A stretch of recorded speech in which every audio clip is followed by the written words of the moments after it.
25 years is a long time to be doing something in the same way. We're still making the same simple utilitarian products and selling them to hard-working, hard-playing New Zealanders. Definitely an outdoors brand. Our packs were our thing. The biggest part of our business now is apparel. The Cactus tagline, gear that wears in, not out, it does really describe our ethos. Our product, we try and build it as strong as possible so it lasts a long time.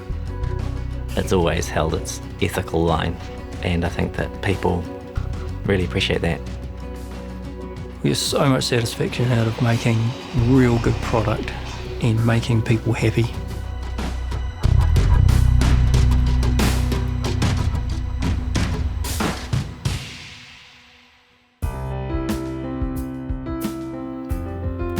When I was 14 or 15, I got into climbing as an escape from school. So I started making chalk bags and a few climbing harnesses.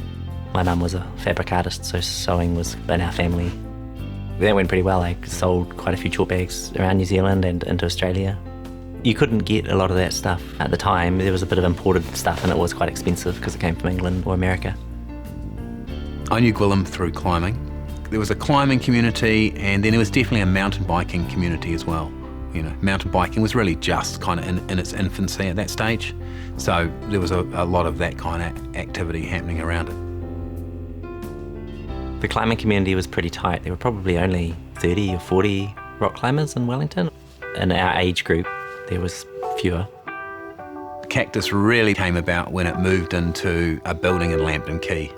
Then it got a grant from the government for a bunch of machinery. We got a floor in Hamilton Chambers. We had a couple of 100 square metres, I think it was, and a little kitchen. And it was enough to have a cutting table, 3 or 4 machines, and I lived there. Then after a few months, there was probably 5 or 6 people living there. It kind of was a little squat. So. A bunch of the crew actually used to live up above the main workshop. Yeah, so that was pretty feral, eh? We kind of had dreadlocks and looked pretty scody. We'd wake up and make things and then cruise around the town in the evenings. Lambton Quay was utterly different than it is now. Between midday on a Saturday and start of business on a Monday, it was totally dead. At the same time as that, I was actually working as a postie. I used to run around in these incredibly small shorts, you know, trying to be the Olympian postie, trying to do it in record time. And one day he turned up and told us that New Zealand Post was looking for a solution for carrying the post. They had a huge problem with injuries to people carrying satchels. Essentially the satchels were too heavy and it wasn't spreading the load properly, and we managed to cobble together a contract for New Zealand Post where we convinced them we could make a bag so they could carry the loads more evenly. That was huge because it got us a supply of fabric, because there was enough volume of product that we were making to kind of go that next little step. I knew Gwilym from climbing and tramping and stuff, and Gwilym sort of suggested that I should get involved in Cactus. I was pretty unhappy being an electrician, and he was always looking for people to get involved. In the early days, Rob sort of explained it really nicely that Gwilym was the designer, Rob was really good at manufacturing and patterns, and I was good with money. I don't think that was particularly the case. Despite being Jewish, I don't think there's any kind of religious kind of predilection to that. It was cottage industry to the extreme. There was definitely an ethic of making useful things over, we always used to talk about being utilitarian, or we were trying to make things that would last a long time and be as useful as possible over any fashion aspect. Gwilym doesn't have a background in design. I mean, his way around designing a product wasn't around trying to have as many panels or as many zips or as many features. It was, what is the function that I'm trying to fulfill? How can I do that in the simplest way possible? So it's a really purist approach towards design. Those early Cactus catalogues were random, and if you're a marketing professional, you'd say they were completely off message. It was whatever sort of tangent Gwilym was on was what that catalogue was about. So one year we had a bookmark which had a reading list because we were on a real reading bent, but again, they just told the Cactus story.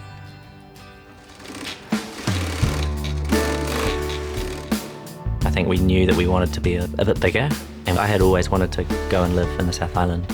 We knew that Christchurch was where things got made well, so Christchurch was a natural place to go to connect with that industry. I think the rationale for the move was that Gwilym wanted to be closer to the mountains.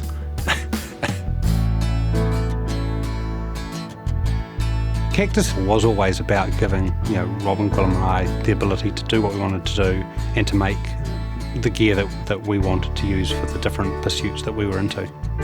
Gwilym would leave for 6 months at a time and go bike racing in the States or whatever, so it was a lifestyle business without much of the business stuff, to be honest. The move was a step into growing up. We sat down and we fired everybody.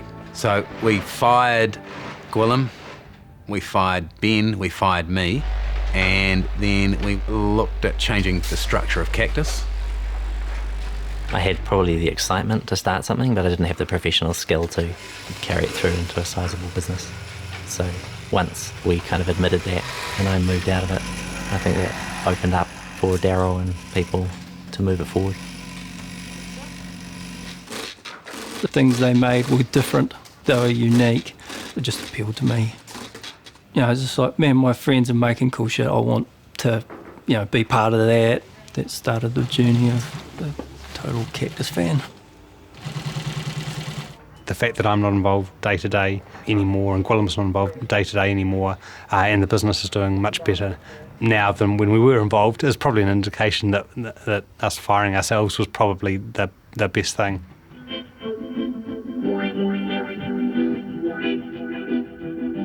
Cactus Super Trousers is definitely one of our iconic products. The Super Trousers were definitely a bit of a crazy, fringe, lunatic idea at some point. I moved down to Wanaka and bought some land and built a house and needed some trousers, so I had kind of had an idea that making canvas trousers would be good. I had a go at making some jeans and they were fantastic. I've still got them, they were legendary. So I rushed back to Christchurch and tried to convince Rob and Ben that would be a winner. To be honest, I remember putting them on a few people and thinking, this is a really stupid idea. I couldn't quite see how that product would be as big as it is now. They embody everything that is Cactus. They're hard wearing, they're simple, they last a long time, they get better with age. They are a total hero product for us now. The interesting thing about Super Trousers is if you're going to really use them, you're going to be doing real physical stuff. Don't care what it is, freaking building, digging holes, getting dirty, They're doing stuff pants. They're not freaking sitting in a coffee shop pants. One of the reasons the pants are so legendary is that you have to break them in. You have to earn them. Because you have occasional guys that buy them that come back and they go, oh, I got those pants, they're still stiff, They haven't got there yet. They haven't quite made that transition to making them their own. But those people that make them their own, then they totally love it. It's kind of like a really good shoe or boot. Sometimes they're a little bit hard to break in, but once they're bedded in and really good, then you love them forever. And you don't want them to ever wear out because you've done the work to make them yours. And that's definitely Super Trousers.